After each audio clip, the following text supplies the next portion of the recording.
ಇಟ್ಟಿದ್ದಾರೆ ಅಂದ್ರೆ ಯಾಕಂದ್ರೆ ಅಲ್ಲಿ ಒಳಚರಂಡಿ ಪರಿಶೀಲನೆ, ಶೌಚಾಲಯಕ್ಕೆ ಗುದ್ಲಿ ಪೂಜೆ, ಈ ತರ ಗ್ರಾಮಸ್ಥರಿಗೆ ಇಂಗ್ಲಿಷ್ ಕ್ಲಾಸ್ ಈ ತರದ್ದೆಲ್ಲ ಹೇಳ್ಕೊಟ್ಟಿದ್ದಾರೆ. ಅದೇ ಸರ್, ಈಗ ಪಳಾರ್ ಅಂದರೆ ಈಗ ನಾವು ಹಳ್ಳಿ ಕಡೆಯಲ್ಲ, ನಮ್ಮ ಊರ ಕಡೆ ಎಲ್ಲ ಮಾತಾಡ್ತೀವಿ. ಈಗ ಏನಾದ್ರು ಕಿಲಾಡಿ ಆ ಥರ, ಈಗ ಪಳಾರ್ ನನ್ನ ಮಗ ಗುರು ಅವನು, ಪಳಾರ್ ನನ್ನ ಮಗ ಅಂತ ಮಾತಾಡ್ತೀವಲ್ಲ, ಆ ಥರ ಈ ಪಳಾರ್ ಅಂದರೆ ಕಿಲಾಡಿ ನನ್ನ ಮಗ ಇವನು, ಈ ಏಡ್ರ ಮಧ್ಯೆ ಇರ್ತದೆ ನೋಡಿ, ಕಳ್ಳ ನನ್ನ ಮಗ, ಕಿಲಾಡಿ ನನ್ನ ಮಗ, ಈ ಥರ ಇರ್ತದೆ. ಅದು ಯಾವಾಗಲೂ ನಾವು ಬೇರೆ ಏನೇನೋ ಟೈಟ್ಲೆಲ್ಲ ಯೋಚನೆ ಮಾಡ್ತಾನೆ ಇದ್ದೋ. ನನಗೆ ಅವರು ಪಾಪ ಒಬ್ಬರು ಫೋಟೋ ಫ್ರೇಮ್ ಕೊಟ್ಟಿದ್ರು, ಅವ್ರು ಯಾರು ಅಂತ ನನಗೆ ಸರಿಯಾಗಿ ನೆನಪೈತಿಲ್ಲ, ಅವ್ರಿಗೆ ಥ್ಯಾಂಕ್ಸ್ ಹೇಳ್ತೀನಿ. ಅದು ಫೋಟೋ ಫ್ರೇಮಲ್ಲಿ ಪಳಾರ್ ಅಂತ ಅವರು ಡ್ರಾಯಿಂಗ್ ಎಲ್ಲ ಬಿಡಿಸ್ಬಿಟ್ಟು ಪಳಾರ್ ಅಂತ ಗಿಲ್ಲಿ ಅಂತ ಅಲ್ಲಿ ಬರೆದಿದ್ರು. ಅದು ಹಾಲಲ್ಲಿ ಇಕ್ಕೊಂಡಿದ್ದೀವಿ ನಮ್ಮ ಆಫೀಸಲ್ಲಿ. ಹಿಂಗೆ ನೋಡಬೇಕಾದ್ರೆ ಯೋಚನೆ ಮಾಡ್ತಾ ಇರ್ಬೇಕಾದ್ರೆ ಅಲ್ಲೇ ಟೈಟ್ಲ್ ಇತ್ತಲ್ಲ, ಇದನ್ನೇ ಯಾಕೆ ಟ್ರೈ ಮಾಡಬಾರ್ದು ಪಳಾರ ಅಂತ ಅಂದ್ಬಿಟ್ಟು ಅದು ಎಲ್ಲ ಈಗ ಜನ ಆಲ್ರೆಡಿ ಸ್ಟಾರ್ಟ್ ಮಾಡಿಬಿಟ್ಟವ್ರು. ಈಗ ನಮ್ಮ ತುಂಬ ದೊಡ್ಡ ಥ್ಯಾಂಕ್ಸ್ ಯಾರಿಗೆ ಹೇಳಬೇಕು ಅಂದರೆ ಮಾಧ್ಯಮ ಮಿತ್ರರಿಗೆ, ಆಮೇಲೆ ನನ್ನ ಗಿಲ್ಲಿ ಪ್ಯಾನ್ ಪೇಜು, ಗಿವಿಯ ಪ್ಯಾನ್ ಪೇಜ್ ಅಂತ ಏನು ಮಾಡ್ತಾರೆ ಅವ್ರಿಗೆ, ಅವರೇ ಇದೆಲ್ಲನೂ ಕೊಟ್ಬಿಟ್ರು. ಟೈಟ್ಲು, ಲುಕ್ ಹೆಂಗಿರಬೇಕು, ಕತೆ, ಅದು ಎಕ್ಸ್ಪೆಕ್ಟೇಷನ್ ತಕ್ಕಂತಲೇ ಆಯಿತು. ಆಮೇಲೆ ನಾನು ಹೀರೋ ಅಂದ್ಬಿಟ್ಟು ಏನು ಫುಲ್ಲು ಈ ಮಾಸು ಆ ಥರನೂ ಅಲ್ಲ. ನನ್ನ ಕ್ಯಾರೆಕ್ಟ್ರಿಗೆ ಈಗ ನಾನು ಹೆಂಗಿರ್ತೀನಿ, ನನಗೆ ಸೂಕ್ತವಾಗಿ ಇದು ಮಾಡ್ಬೋದು ಅಂತ ಅನಿಸಿದ್ದು.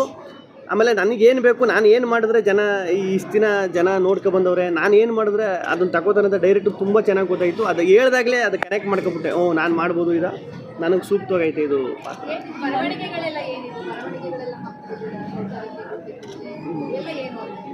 ಅದೇ ಬರವಣಿಗೆ ಮೇಡಮ್,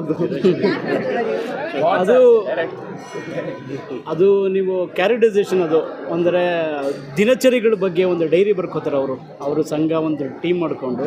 ಮುಂದಿನ ದಿನಗಳಲ್ಲಿ ಕಥೆಯಲ್ಲಿ ಕ್ಯಾರೆಕ್ಟರೈಸೇಷನ್ ಏನಿದೆ ಹೇಗೆ ಹೋಗುತ್ತೆ ಅಂತ ಮುಂದಿನ ದಿನಗಳಲ್ಲಿ ಹೇಳ್ತೀವಿ.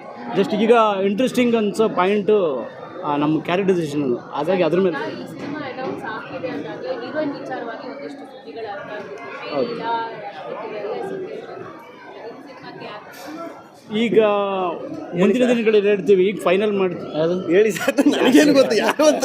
ಅದು ಬೈ ಮಿಸ್ ಆಗಿ ಇದಾಗಿರೋದು ಮೇಡಮ್, ಫೋಟೋ ಇತ್ತಲ್ಲ, ಯಾರು ಡಿಲೀಟ್ ಮಾಡಿದ್ವಿ, ಅದನ್ನು ಡಿಲೀಟ್ ಮಾಡ್ಬಿಟ್ವಿ. ಇಲ್ಲಿ ನಿಮಗೆ ಯಾರು ಹೀರೋಯಿನ್ ಆಗ್ಬೇಕಂತ ಇಷ್ಟ ಇದೆ? ಇಲ್ಲ ಸರ್, ಡೈರೆಕ್ಟ್ರು ಯಾರು ಪಾತ್ರಕ್ಕೆ ಯಾರು ಮಾಡ್ತಾರೋ, ನನಗೆ ಯಾರಾಗಬೇಕು ಅಂತ ಹೇಳಿದ್ರೆ ಈಗ ನಾನು ಹೇಳ್ದವ್ರೆಲ್ಲ ಮಾಡ್ಕೊಂಡ್ರೆ ಇವರು ಪ್ರೊಡ್ಯೂಸರ್ ಕರ್ಕೊಬರ್ಬೇಕಾದವ್ರ. ನೀವು ನನ್ನ ಮನಸ್ಸಲ್ಲಿ ಯಾರಿಲ್ಲ ಮೇಡಮ್. ಯಾರು ಪ್ರೊಡ್ಯೂಸರು ಸ್ವಲ್ಪ ಸಣ್ಣ ಯಾರು ಇವ್ರು ಮಾಡಿದ್ರೆ ಕರೆಕ್ಟಾಗಿರ್ತದೆ ಅಂತ ಅನಿಸುತ್ತೆ. ಈಗ ಆಲ್ರೆಡಿ ವರ್ಕ್ಶಾಪ್ ಸ್ಟಾರ್ಟ್ ಆಗಿದೆ ಮೇಡಮ್, ವರ್ಕ್ ಮಾಡ್ತಾ ಇದ್ದೀವಿ. ಹೌದು, ಹೊಸಬ್ರೆ. ಆಮೇಲೆ ಹೀರೋಯಿನ್ ಮೇಡಮ್ ಈಗ ಏನಂದರೆ ಮೇಡಮ್, ಈಗ ನಿಮ್ಮ ನೋಡಿ, ಈಗ ನಿಮಗೆ ಕ್ಯೂರಿಯಾಸಿಟಿ ಐತೆ ಯಾರು ಹೀರೋಯಿನು ಅಂತ, ಅದು ಹಂಗೆ ಉಳಿಸ್ಕೊಂಡು ಕರೆಕ್ಟ್ ಟೈಮ್ಗೆ ಸೂಕ್ತವಾದ ಸಮಯದಲ್ಲಿ ರಿವೀಲ್ ಮಾಡುವಂಥ.